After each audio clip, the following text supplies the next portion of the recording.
Bonjour mes petits gourmands, j'espère que vous avez le boudin aujourd'hui parce qu'on va se faire une recette de pudding. Mais attention la gourmandise. On t'a dit j'espère que vous avez le boudin, j'ai failli décrocher. Ouais, j'avoue, c'était pas ouf comme intro. Alors le pudding. Le pudding, en fait, à la base, ça m'envoie pas du rêve. Le Christmas pudding, le dessert des Anglais pour Noël, quoi. Je suis pas client. Et en plus, comme c'est anglais... Qu'est-ce que ça veut dire, ça? Tu sais, les Anglais, la gastronomie... La gelée, le pudding, les baked beans. C'est vachement bon, les baked beans. Pas terrible.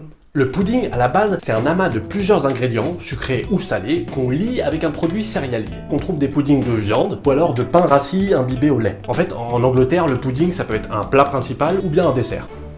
Sauf qu'en plus, les Anglais, ils utilisent ce mot pudding pour désigner à peu près tous les desserts. Bref, t'as compris, avec les Anglais, la gastronomie, c'est le bordel. Mais t'es jaloux, c'est tout. Eh, dis donc, tu commences à me chauffer, toi. Alors, pour ton info, tu sais quoi? Il existe un pudding, et c'est même probablement le pudding de base, qui est fait à base de graisse de rognon. C'est infâme.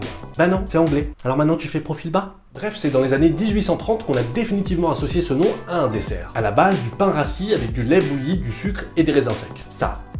Mais dans la recette d'aujourd'hui, alors on va respecter la base, mais on va pas utiliser du pain, on va utiliser de la brioche, des noisettes et du chocolat.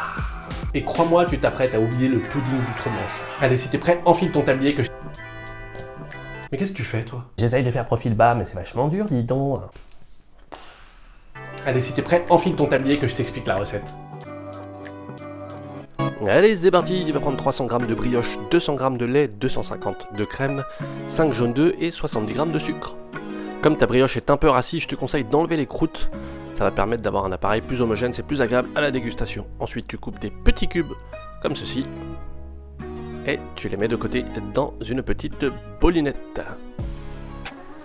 Maintenant, tu prends une casserole et tu verses la crème et le lait. Tu mets ça à chauffer tranquillement. Dans un autre saladier, tu verses le sucre et les jaunes, et tu mélanges rapidement. L'objectif, c'est pas du tout de faire mousser, c'est juste d'avoir une préparation homogène. Maintenant, il n'y a plus qu'à attendre que la préparation soit chaude. Il vaut mieux regarder, on sait jamais. Et hop, première ébullition, tu verses ça sur ton appareil précédent et tu mélanges tranquillement. Si tu le souhaites, à ce stade, tu peux ajouter un petit peu de vanille, de cannelle, ce que tu veux. Et hop, tu verses les dés de brioche dans la préparation chaude. Maintenant, il va falloir laisser mijoter pour ramollir la brioche. Tu prends donc ton moule et tu le beurres. Ensuite, tu verses une petite couche de cassonade qui va apporter un peu de croustillant.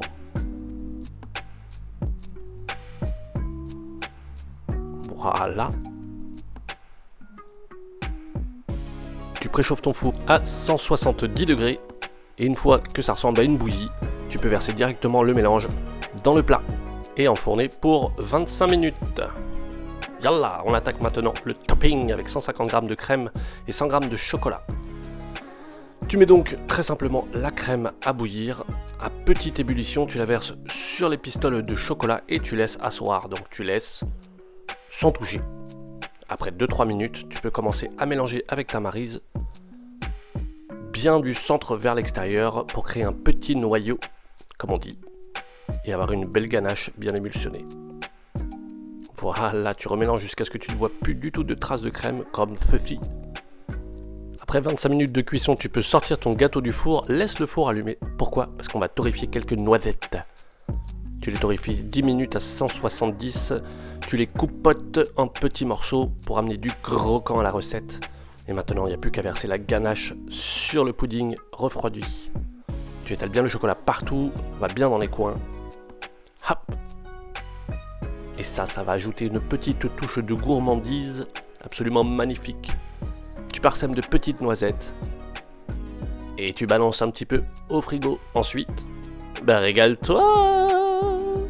Voilà mon petit gourmand, c'est la fin de ce tuto, merci beaucoup de l'avoir suivi. N'hésite pas à reproduire la version du pudding que je t'ai montré et dis-moi en commentaire ce que t'en penses. Tu peux aussi t'abonner, cliquer, la notification, la cloche, tout ça et tout pour être bombardé de vidéos Stan Patty. Oui! Quant à nous, on se retrouve très bientôt pour des petits plaisirs sucrés. Salut! Cheers to all the English people. Fuck you.